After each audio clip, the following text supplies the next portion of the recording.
Guys, ഞാൻ ഇങ്ങനെ സുന്ദരി കുട്ടിയായിരിക്കുകയാണ്.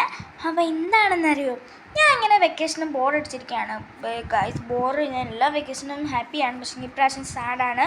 അപ്പോൾ ഞങ്ങളുടെ അമ്മൂമ്മയൊക്കെ മരിച്ചു. അപ്പോൾ എങ്ങനെ ടൂറൊന്നും പോകാൻ പറ്റത്തില്ല, വളരെ വിഷമമുണ്ട്. എന്താ ചെയ്യാനാ ഗൈസ്. അപ്പോൾ ഞാൻ ഇങ്ങനെ ബോറടിച്ചിരുന്നപ്പോൾ ഞാൻ അമ്മയെടുത്ത് വെച്ച് നമുക്ക് അറ്റാക്കിലൊന്നും പോയാലോ, അപ്പച്ചിയുടെ വീട്ടിൽ. ഞാൻ പറഞ്ഞു പോയാലോ. അന്നേരം ഞാൻ പറഞ്ഞ സർപ്രൈസായിട്ട് പോവാം ഗൈസ്. എന്താണെന്നറിയോ, അപ്പച്ചിക്ക് വീഡിയോ ഒക്കെ എടുക്കുമ്പോൾ ഭയങ്കര നാണം കുടുങ്ങിയാണ് കേട്ടോ. അപ്പോൾ അപ്പച്ചി അറിയാതെ നമുക്ക് നാട് പോവാമേ. അപ്പോൾ അപ്പച്ചിയുടെ റിയാക്ഷൻ എന്താണെന്ന് നമുക്ക് കാണാം. ബാ, നമ്മൾ കൂടെ എത്തിയിട്ടുണ്ട്. അപ്പോൾ അപ്പച്ചിയുടെ ശബ്ദമൊക്കെ കേൾക്കുന്നുണ്ട്. ബാ, നമുക്കൊക്കെ പോവാം.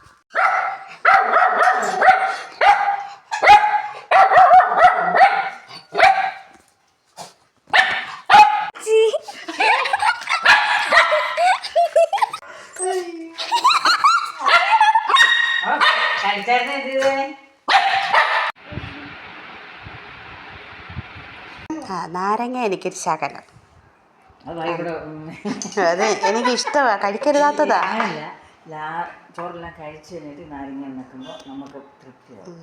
നാരങ്ങ കഴിച്ചുകൂടാന്നാ പറഞ്ഞേ, പുളി കഴിച്ചുകൂടാ.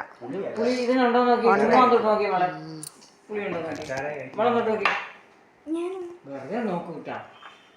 കൊള്ളാമോ?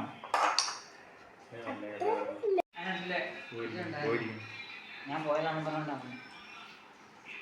എൻ്റെ എല്ലാം പൊട്ടിയിരിക്കുമല്ല മൊബൈല്.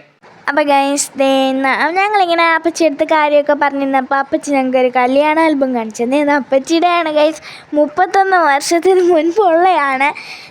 ഇതാണ് ഞങ്ങളുടെ അപ്പച്ചിയുടെ കല്യാണ ആൽബം. നല്ല രസമായിരുന്നു. ആ ആൽബം കാണുമ്പോൾ തന്നെ ഒരു പഴയ കാല ഫീലുണ്ട് കേട്ടോ, നല്ല രസമാണ്.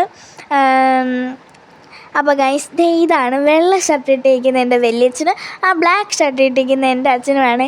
ഞങ്ങൾ ഇറങ്ങാൻ പോയപ്പോൾ ചക്ക ഞങ്ങളെ വിടുന്നില്ല. അയ്യോ പോവല്ലേ പോവല്ലേ ഇവിടെ ഇരിക്കാൻ.